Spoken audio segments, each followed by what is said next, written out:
నారాయణ, నా కొడుకు 10th class first క్లాస్లో పాస్ అయ్యాడు రా. సరే ఉంటానైతే. ఏరేనా 10వ తరగతి మార్కులు వచ్చాయంట. 12 మార్క్స్ వచ్చినాయి డాడీ. మా క్లాస్లో నేనే టాప్ డాడీ. సూపర్ రా డాడీ. ఇప్పుడు నీ గోల్ ఏంటి? నా గోల్ ఎందుకు డాడీ?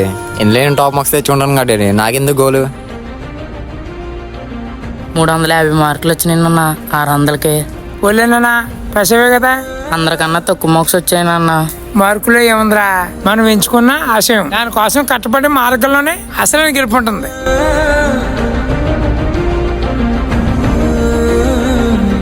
కాలేజీలో ఫీజు కట్టాలన్నా, కొంచెం డబ్బులు కావాలి. ఇదిగోనన్నా కలిసి వచ్చి.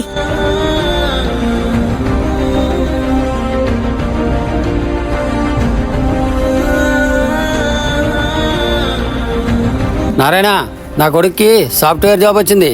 నెలకి 50,000 జీతం. నీ కొడుకు ఏమన్నా చేస్తున్నాడా లేదా నీకులా కూలి పని చేస్తున్నాడా? సరే ఉంటానైతే. ఇంటర్వ్యూ ఏమైందిరా? చిన్నప్పుడు నాకు 10th తక్కువ మార్కులు వచ్చాయని నువ్వు ఒక మాట చెప్పావు, గుర్తుందా నాన్న?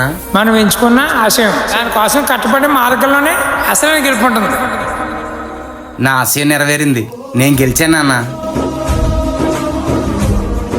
అయితే నేను ఐఏఎస్ అవుతానా? ఇదే నా ఆశయం.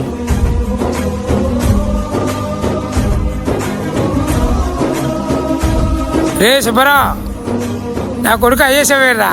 రేపు నుంచి నేను కూలిపనికి వెళ్ళగలుగుతురా. సరే ఉంటా అయితే. నీ కొడుకు ఏమన్నా చేస్తున్నాడా లేదా నీకులా కూలి పని చేస్తున్నాడా?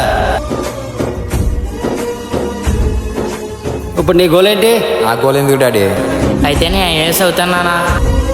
గెలుపు అనేది మార్కుల్లో ఉండదు, మనం ఎంచుకునే ఆశయం దానికోసం కష్టపడే మార్గంలోనే ఉంటుంది. ముందుగా 10th క్లాస్ పాస్ అయిన ప్రతి విద్యార్థికి నా హార్ట్ఫుల్ కంగ్రాచులేషన్స్. నా గోల్ ఐఏఎస్ పెట్టుకున్నాను. మీరు కూడా ఇప్పుడే మీకు నచ్చిన గోల్ పెట్టుకోండి. Doctor, software, police, army, teacher, engineer ఏదైనా కావచ్చు. ఇక్కడ నుండే మీ అసలైన యుద్ధం మొదలవుతుంది. గెలుపు కోసం ఆశయం అనే ఆయుధంతో పరిగెత్తండి.